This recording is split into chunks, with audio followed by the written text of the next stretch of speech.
Okay. Who is coming up behind you in political? There are so many more now that it's almost impossible to name them. You know, they're all the women in Congress. They're all the women I just came from seeing on the El Paso border who have a community development corporation that is a whole has everything. I mean, you know, if you go to any city,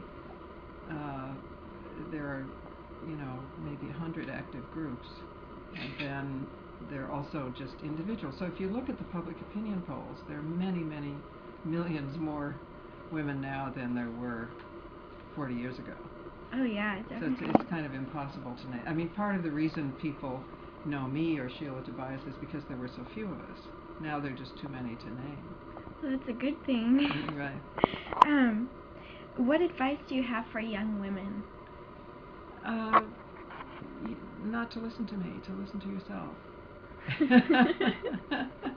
I mean, you know, I certainly want to be helpful, but you know inside yourself what it is that you want to do, that you're interested in, what you lose track of time when you're doing it, you know, what you would do even if you didn't get paid for it.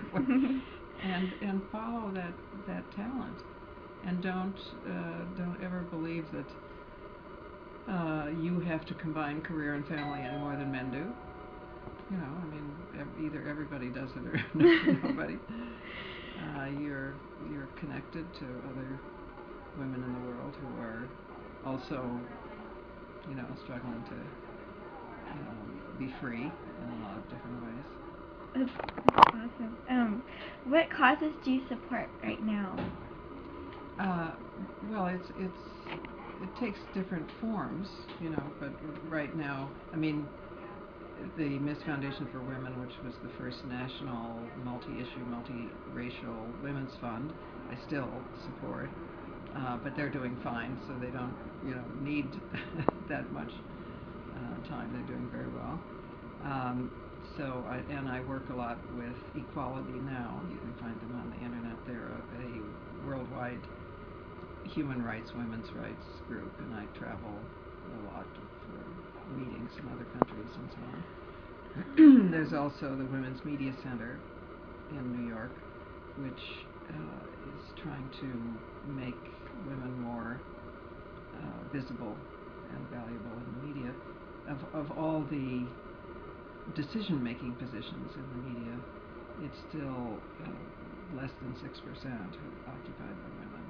So we're trying to do something about that. I mean, you know, where you can decide whether to do a story or not. And we have a website, so there are op-ed pieces on the website that, you know, have not been printed elsewhere. But we also have a program called Progressive Women's Voices, and we help and encourage women to get to be authorities, public intellectuals, as they say. I don't know about that phrase.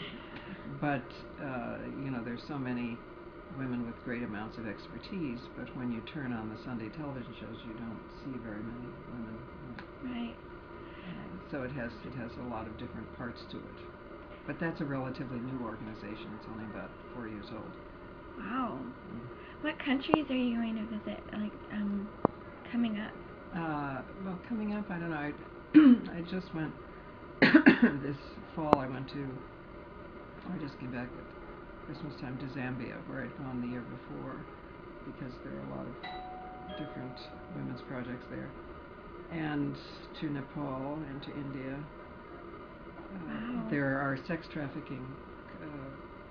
There are a lot of groups working on the ground against the sex trafficking of women and children. So they were gathering together in Nepal because of Equality Now, so that they can learn from each other. This is very difficult. I mean, you know, the sex trafficking industry is almost as big and profitable as arms and drugs. It's huge. Oh, wow. And you know, it's very painful. And of course, there's a lot in this country too. Right. Girls are trafficked from rural areas or from. I mean, the average age of entry into prostitution in this country is 14. Wow.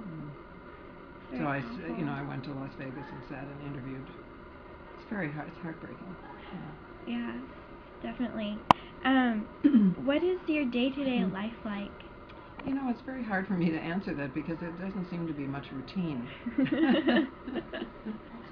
Oh, that's so nice of you. It's lots of honey. Oh, that's good. Yeah. That'll help. Excuse me. You have so much variety in your activities. Yeah, it depends whether I'm traveling or not. I spend maybe half the time traveling. I'm not sure. Depends whether it's an election year or what it is. But if I'm at home,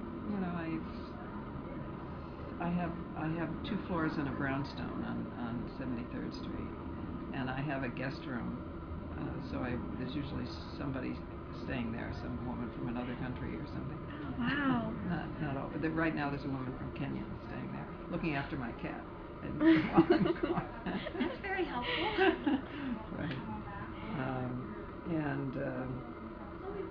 So I have breakfast and get hooked on my email. Email is like a disease.